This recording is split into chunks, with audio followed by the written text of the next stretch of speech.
Hi viewers, welcome to our channel. ప్రస్తుతం మనతో పాటు సీనియర్ జర్నలిస్ట్ దామ బాలా సార్ ఉన్నారు. వారితో మాట్లాడదాం. నమస్కారం సార్. నమస్తే సార్, కోల్కతా మెడికో హత్యాచార కేసు ఇంకా ఒక కొలిక్కి రాలేదు సార్. ఇంకా నడుస్తూనే ఉంది. మెడికో విద్యార్థులు కూడా ఆందోళన చేస్తూనే ఉన్నారు. అయితే రీసెంట్ గా సిబిఐ వాళ్ళు సుప్రీంకోర్టుకు మొత్తం ఈ ఇష్యూలో సాక్ష్యాధారాలన్నీ కూడా చెరిపేశారని చెప్పింది. అంటే ఇప్పుడు సిబిఐ కూడా చేతులు ఎత్తేసినట్టేనా అని చెప్పేసి చాలా మంది అనుకుంటున్నారు సార్. లేటెస్ట్ గా ఈ కేసులో ఎటువంటి అప్డేట్స్ వచ్చాయి, మరి ఏం జరిగే ఛాన్స్ ఉంది, ఎవరు ఈ సాక్ష్యాలు చెరిపేశారంటారు సార్? సుప్రీంకోర్టుకి సిబిఐ ఒక నివేదిక సమర్పించింది. ఆ నివేదికలో సంచలనమైన విషయాల్ని సిబిఐ చెప్పింది. ఆ నివేదిక బయటకు వచ్చింది. ఆ నివేదిక చూస్తే సిబిఐ కూడా చేతులెత్తేసింది. ఆ అమ్మాయికి 31 ఏళ్ల ట్రైనింగ్ మెడికో అమ్మాయికి న్యాయం జరగదు అన్న ఇదైతే ఇప్పుడు చర్చకి దారితీస్తుంది. ఎందుకంటే సిబిఐ అయినా కూడా ఎవరైనా కూడా ఎప్పుడైనా ఒక క్రైమ్ ఇన్వెస్టిగేషన్లో క్రైమ్ సీన్ అనేది ఇంపార్టెంట్. క్రైమ్ సీన్ ప్రిజర్వ్ చేయడం అనేది వెరీ వెరీ ఇంపార్టెంట్. కానీ అటువంటి క్రైమ్ సీన్ని ప్రిజర్వ్ చేయలేదు పోలీసులు. క్రైమ్ సీన్ని ప్రిజర్వ్ చేయకపోవడం వల్ల సిబిఐ కూడా కొత్తగా క్రైమ్ సీన్ని ఆల్రెడీ అయిపోయింది. సిబిఐ వచ్చింది 5వ రోజు వచ్చింది. అప్పటికే క్రైమ్ సీన్ వాళ్ళ కంట్రోల్లో ఉంది, పోలీసుల కంట్రోల్లో. సో సిబిఐ ఏం చెప్పిందంటే దీంట్లో సాక్ష్యాలని తారుమారు చేసేసారు, ఆల్రెడీ సాక్ష్యాధారాలను చెరిపేశారు, మేము కూడా దీంట్లో ఈ విషయంలో ఏమి చేయలేము అనేది సిబిఐ చెప్తుంది. దీనికి సిబిఐ చెప్తున్న కారణాలు ఏంటంటే, ఒకటి క్రైమ్ సీన్ని ప్రిజర్వ్ చేయలేదు. క్రైమ్ సీన్ ఎక్కడైతే ఆ సెమినార్ హాల్ జరిగిందో అందులో ఉండే బాత్రూము అదంతా కూడా కొట్టేయమని ఈ సందీప్ ఘోష్ ప్రిన్సిపాల్ ఎవరైతే అప్పుడు ఉన్నాడో అతను ఆజ్ఞాపించాడు. అది కొట్టేశారు. దానివల్ల అంతా డిస్టర్బ్ అయిపోయింది ఆ సీను, క్రైమ్ సీన్ అనేది నెంబర్ 1. నెంబర్ 2, ఆందోళనకారులు వెళ్ళి హాస్పిటల్కి వెళ్ళి ధ్వంసాలు అవన్నీ చేశారు. దానివల్ల కూడా క్రైమ్ సీన్లో ఉండాల్సిన సాక్ష్యాలన్నీ కూడా పక్కకి వెళ్ళిపోయినాయి. సో ఆందోళనకారులు తృణమూల్ బ్యాచ్ ప్లాన్డ్గానే చేశారనేది ఒక వినిపిస్తుంది. మూడవది, పోస్ట్ మార్టం ప్రాపర్గా లేదు. బాడీని కానీ పూడ్చి ఉంటే మళ్ళీ బాడీని రీపోస్ట్ మార్టం చేసే అవకాశం ఉంది. కానీ వాళ్ళ అమ్మ నాన్న మీద ప్రెజర్ చేయించి దాన్ని బాడీని తగలబెట్టించారు, త్వరగానే ఇదే చేసేసారు. పోస్ట్ మార్టం కూడా ప్రాపర్గా జరగలేదు. ఆ డాక్టర్ ఎవరైతే ఇచ్చారో అదే ఆ సర్టిఫికేట్ కూడా సరిగా లేదు. దాన్ని బేస్ చేసుకొని మేము విచారణ జరపాలి తప్ప మాకు వేరే మార్గం లేదని సిబిఐ చెప్తుంది. సో సిబిఐని ఇక్కడ తప్పుపట్టడానికి ఏం లేదు. సిబిఐ లేట్గా ఎంటర్ అయింది. సిబిఐకి ఆల్రెడీ పోలీసులు ఎప్పుడైనా కూడా హత్య జరిగిన తర్వాత, హత్య కానీ అత్యాచారం జరిగిన తర్వాత ప్రాపర్గా అమ్మాయిని పరీక్షించి ఉండాలి. ఎందుకంటే సెమెన్ కూడా ఎక్కువ మోతాదులో ఉంది. ఒకరు చేయలేదు, ఇది మూకమ్మడిగా చేశారు అత్యాచారం అని వాళ్ళ ఇంట్లో వాళ్ళు ఆరోపిస్తున్నారు, వాళ్ళ ఫ్రెండ్స్ అందరూ ఆరోపిస్తున్నారు. ఎందుకంటే అతను ఒక్కడే చేసే పరిస్థితి కాదు. ఆ అమ్మాయి ఒంటి మీద కూడా 25 గాయాల పైన ఉన్నాయి. మెడించేశారు, కాళ్ళు చేతులు ఇదైపోయినాయి. ఇంటర్నల్గా కూడా అనేక గాయాలు ఉన్నాయి అమ్మాయి మీద. ఈ స్థాయిలో ఉన్నాయంటే ఖచ్చితంగా ఒక్కరు చేసే పని కాదు అని చెప్తున్నారు. తను కూడా తనకి లైట్ డిటెక్టర్ టెస్ట్ చేస్తే కూడా ఆ సంజయ్ రాయ్ అనే ప్రధానమైన ముద్దాయికి అందులో కూడా తను నేను చేయలేదు, నేను వెళ్ళేసరికి ఆల్రెడీ ఎవరు చేస్తున్నారు, నేను పారిపోయిచ్చానని అతను చెప్తున్నాడు. సో నిజంగా ఒకడేది ఇతను పాత్ర ఉందని అయితే నమ్ముతున్నారు. ఎందుకంటే సీసీటీవీలు ఇతను వెళ్ళింది చెప్తున్నాయి. క్రైమ్ సీన్లో ఇతని వాడిన బ్లూటూత్ హియరింగ్ ఎయిడ్ అది కనిపిస్తుంది.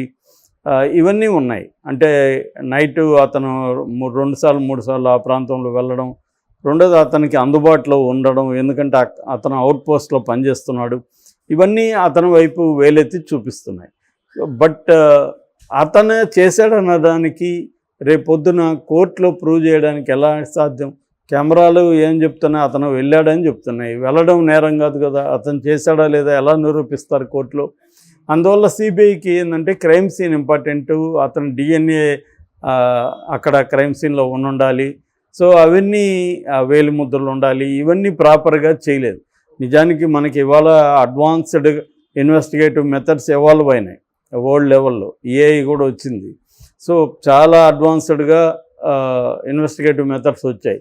కానీ మనవాళ్ళు ఇప్పటికి కూడా ఏ కేసుని కూడా కంక్లూజివ్గా దాన్ని ప్రూవ్ చేయలేని పరిస్థితి బలంగా ఇప్పటికి ఉందంటే కారణం ఏంటంటే, ప్రధానంగా కొన్ని ప్రోటోకాల్ మెథడ్స్ని ఫాలో కావాలి. అది ఫస్ట్ జరగగానే క్రైమ్ సీను, దానికి అక్కడ ఫోరెన్సిక్ టీం రావాలి.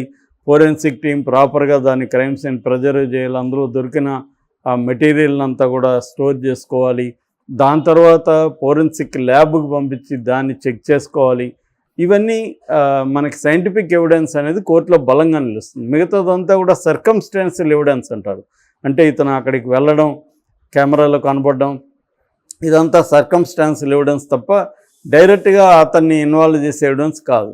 సో ఇది ఇప్పుడు మామూలుగా అత్యాచారం స్పెర్మ్ ఉంటుంది, ఆ స్పెర్మ్ ఎవరిదో ఎందుకు చెప్పలేకపోతున్నారు అనేది కామన్ మ్యాన్కి ఉన్న డౌట్. ఇప్పుడు ఆ స్పెర్మ్ ఇతందా కాదా, ఇతందైతే ఒకరిదా ఇద్దరిదా తెలిసిపోతుంది కదా, అది కూడా ఎందుకు చేయలేకపోతున్నారు అనేది మామూలు వాళ్ళకే డౌట్ వస్తుంది. ఎందుకంటే ఇవాళ క్రైమ్ ఇన్వెస్టిగేషన్కి సంబంధించి సినిమాలు, వెబ్ సిరీస్, రియల్ స్టోరీస్ అంతా అందరూ చూస్తున్నారు. దాంట్లో ఏమో వెరీ సైంటిఫిక్గా సిస్టమేటిక్గా బ్రహ్మాండంగా జరుగుతున్నట్టు మనకు కనబడుతుంది. కానీ రియల్గా వచ్చేసరికి ఇటు వివేకానంద రెడ్డి హత్య కేసు కావచ్చు, మనం చూసిన పెద్ద వాటిలో ఇప్పుడు ఇది కావచ్చు, ఇలాంటి వాటిలో ఎందుకు ఇన్ని, ఇప్పుడు వివేకానంద రెడ్డి హత్య కేసు 2019లో జరిగింది, ఇవాళ 5 years దాటిపోయింది, 2024 ఇవాళ 5 years దాటిపోయింది. ఇంకా ఆ కేసు ఎవరు చేశారు ఏంటి అనేది కన్క్లూజివ్ ఎవిడెన్స్ అనేది లేదు, అంతా కూడా సర్కమ్స్టాన్షియల్ ఎవిడెన్సే ఉంది. సో ఇలాగా ఇది కూడా ఇప్పుడు అదే పరిస్థితి. సో ఇది బేసిక్గా సుప్రీంకోర్టుకి సిబిఐ ఇచ్చింది ఏంటంటే ఎవిడెన్స్ని చెరిపేశారు పోలీసులు. సో అలా ఎందుకు చేశారనేది మేము పోలీస్ కమిషన్లో వాళ్ళని విచారిస్తున్నాం, వాళ్ళు చెప్పే దాంతో మేము సాటిస్ఫై అవ్వట్లేదని చెప్తుంది.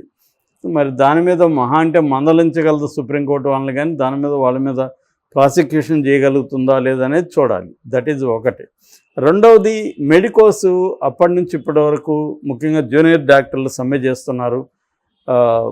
మమతా బెనర్జీ అనేక రకాల మెథడ్స్ ఉపయోగించింది, వాళ్ళ మీద కోయర్సివ్ మెథడ్స్ కేసులు పెట్టడం అన్నీ చేసింది, అయినా కూడా వాళ్ళు తగ్గట్లేదు. చివరికి సుప్రీంకోర్టు కూడా మంగళవారం డెడ్లైన్ పెట్టింది, మంగళవారం 5 గంటల లోపల విరమించుకోకపోతే మేము సీరియస్ చర్యలకి రికమెండ్ చేస్తాం. ఎందుకంటే దీనివల్ల ఆల్రెడీ బెంగాల్లో 23 మంది పేషెంట్లు చనిపోయారు వీళ్ళ సమ్మె వల్ల. సో ఇది ఘోరమైంది అని వాళ్ళు చెప్తున్నారు. సుప్రీంకోర్టు డెడ్లైన్ విధించింది, అయినా కూడా వీళ్ళు తగ్గట్లేదు. తగ్గకుండా వీళ్ళు కొత్త డిమాండ్లు కూడా పెడుతున్నారు. కొత్త డిమాండ్లు ఏంటంటే మమతా బెనర్జీతో చర్చలు జరగాలి, మమతా బెనర్జీ కూర్చోవాలి, అట్లాగే దీన్ని లైవ్గా ఈ చర్చల్ని ప్రసారం చేయాలి. తర్వాత వివిధ ప్రతినిధుల నుంచి 30 మంది ప్రతినిధులు వస్తారు, వివిధ సంఘాల నుంచి 30 మందితో Mamata Banerjee plus medical department, ministry ఇవన్నీ ఉండాలి అని వాళ్ళు డిమాండ్ పెడుతున్నారు. అరే మీ ఇన్ని డిమాండ్లు పెట్టండి, ముందు మీరు ఆపేయండి, ఆల్రెడీ సిబిఐకి ఇచ్చేశారు. సో స్టేట్ గవర్నమెంట్ ఇప్పుడు ఏం చర్చలు జరుపుతుంది, ఓన్లీ భద్రతకు సంబంధించి మిగతా వాటికి సంబంధించి మంత్రులు మాట్లాడతారు అని చెప్తే వీళ్ళు వినట్లేదు. మరి ఇది ఎక్కడికి దారి తీస్తుందనేది చూడాలి. అంటే వాళ్ళు ఇప్పటి వరకేమో కోయర్సివ్ మెథడ్స్ అయితే వాడారు, కానీ బిగినింగ్లో, తర్వాత ఆపేసింది మమతా గవర్నమెంట్ దీన్ని కరెక్ట్గా డీల్ చేయలేదనేది ఇవాళ తేలిపోయింది అన్ని చోట్ల. దీన్ని జాగ్రత్తగా డీల్ చేస్తుంటే, అంటే ప్రొసీజర్ ప్రకారం డీల్ చేసుకుని ఉంటే, ముందే కానీ సిబిఐకి అప్పగించుకుని ఉంటే మమతా మీద ఎంత విమర్శలు వచ్చాయి కాదు. అట్లాగే ఆ ప్రిన్సిపాల్ వాడు రిజైన్ చేస్తే అతను తీసుకెళ్ళి నేషనల్ మెడికల్ కాలేజ్, ఇంకొక ప్రెస్టీజియస్ కాలేజ్ ప్రిన్సిపాల్ చేయడం కూడా తీవ్ర విమర్శలకు దారితీస్తుంది. దీనివల్ల ఏంటంటే ఈ మమతాకు సంబంధించిన తృణమూల్ కాంగ్రెస్కు సంబంధించిన మాఫియా ఇన్వాల్వ్ అయినారు, మెడికల్ మాఫియా, డ్రగ్ మాఫియా అనే విమర్శలు కూడా ఉన్నాయి, డౌట్లు కూడా ఉన్నాయి. సో ఎందుకంటే ఈ అమ్మాయికి కొన్ని విషయాలు తెలుసు, హాస్పిటల్లో డ్రగ్ మాఫియా విషయాలు. సో ఇతని మీద ఆల్రెడీ స్కామ్ చేశాడని కేసులు ఉన్నాయి ఈ ప్రిన్సిపాల్ మీద.